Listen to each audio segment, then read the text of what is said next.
Well, Sue, as you can imagine, the woman Elliot is accused of kidnapping has just a terrifying story to tell. She told police that Elliot actually used a box cutter and a hammer to threaten her, forcing her to drive him south. Now, when they got into Indiana, she convinced him that they needed to get gas. She went into the gas station, locked herself in a bathroom, and called 911 on her cell phone. Listen to this call. You'll hear Elliot actually come knocking on the door. Did he tell you where he was planning on, where you guys are planning on going? He just wants to get someplace far from Wyoming. Okay. He didn't say where exactly, he just said somewhere far. Yeah,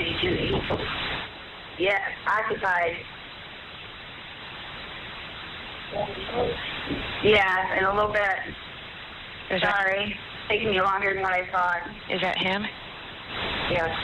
He's knocking on the bathroom door saying, "Let's go." Unbelievable. 24-hour News 8's Ken Kolker just spoke with that woman's son. He's live in Belding. Ken?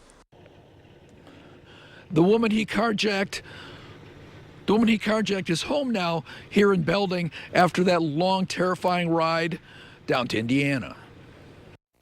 I'm just glad, she wasn't hurt, because it could have gone so many different ways. It's like I'm just thankful that she's back home safe and sound.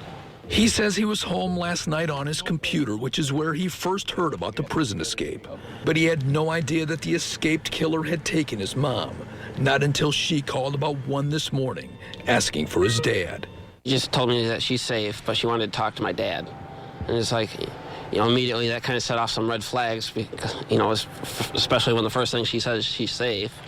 I asked her where she was, and she said she was in Indiana, and, that she'd been carjacked. He said his mom often worked long hours for the U.S. Census Bureau, which is what she was doing last night. Police say she was in the 600 block of West Main Street in Ionia, not far from the prison, when Elliot carjacked her. Literally getting back into her car, had her door open, was just sitting down when he came up from behind her and kind of got in between her and the door, and told her that he had an emergency and he just needed a ride somewhere. She tried to argue with him about she wasn't going to give up her car.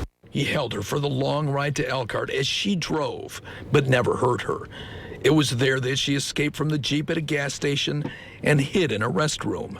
I'm very proud of my mom, because a lot of people in her type of situation wouldn't be as calm and collected as she was. Today, police praised the woman for staying calm. I'm just glad, she wasn't hurt, because it could have gone so many different ways. It's like I'm just thankful that she's back home safe and sound.